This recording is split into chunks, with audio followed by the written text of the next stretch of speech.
अगर आप 50,000 कमाते हो और हर महीने 10,000 बचा नहीं पा रहे हो तो इंटरनेट आपसे क्या कहता है? 50-30-20 रूल फॉलो करो।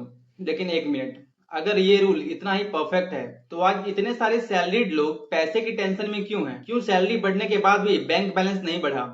और सबसे बड़ी बात, क्या होगा अगर मैं आपसे कहूं कि प्रॉब्लम आप नहीं हो, प्रॉब्लम वो फाइनेंशियल रूल है जो आज से कई साल पहले बनाया गया था। और आज मैं आपको डेटा के साथ दिखाने वाला हूँ कि 2026 में 50-30-20 रूल क्यों नहीं काम कर रही। मान लीजिए दो दोस्त हैं, रोहित और अमन। दोनों की सैलरी 60,000 है। रोहित ने इंटरनेट पर 50-30-20 रूल देखा। उसने बजट बना लिया, 50% नीड्स, 30% वांट्स, 20% सेविंग्स। सब कुछ परफेक्ट लग रहा था, लेकिन 3 महीने बाद भी उसके पास इमरजेंसी फंड नहीं था।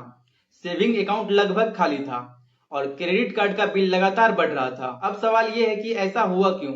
चलिए देखते हैं। 60,000 की सैलरी में अगर आप 50% नीड्स फॉलो करते हो तो आपके पास 30,000 बचते हैं। अब सिर्फ रेंट की 18,000 है, electricity bill, internet, food, transportation, mobile recharge और अगर ईएमआई भी है तो बजट वहीं खत्म।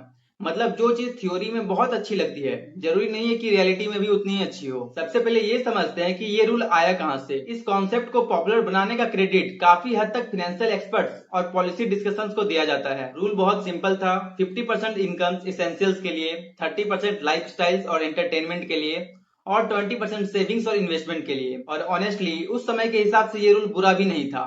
लेकिन इकोनॉमी बदल गई, हाउसिंग बदल गई, एजुकेशन बदल गई, हेल्थ केयर बदल गया, लेकिन हमने बजटिंग का फॉर्मूला नहीं बदला। और यही सबसे बड़ी प्रॉब्लम है। आपने एक बात नोटिस की होगी, सैलरी धीरे धीरे बढ़ती है लेकिन खर्चा बहुत तेजी से बढ़ता है। और इसी को इन्फ्लेशन कहते हैं। पहले घर खरीदना एक गोल होता था और आज कई लोगों के लिए घर खरीदना एक सपना बन चुका है।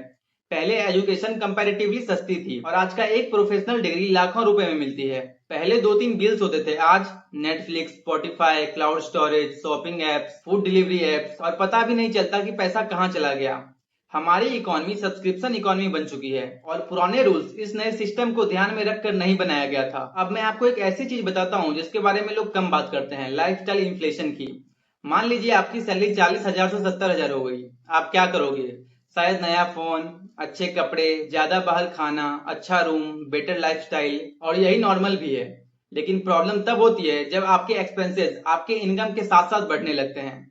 इनकम 75% बढ़ी, एक्सपेंस 80% बढ़ गए और रिजल्ट, सैलरी बढ़ने के बाद भी फाइनेंशियल स्ट्रेस वही का वही। मेरे हिसाब से आज के टाइम में परसेंटेज से ज्यादा प्रायोरिटीज इंपॉर्टेंट है। मैं इसे 4 लेयर मॉडल कहता हूँ। Layer 1, emergency fund. सबसे पहले 6 महीने के एक्सपेंसेस सेव करो। Layer 2, investments.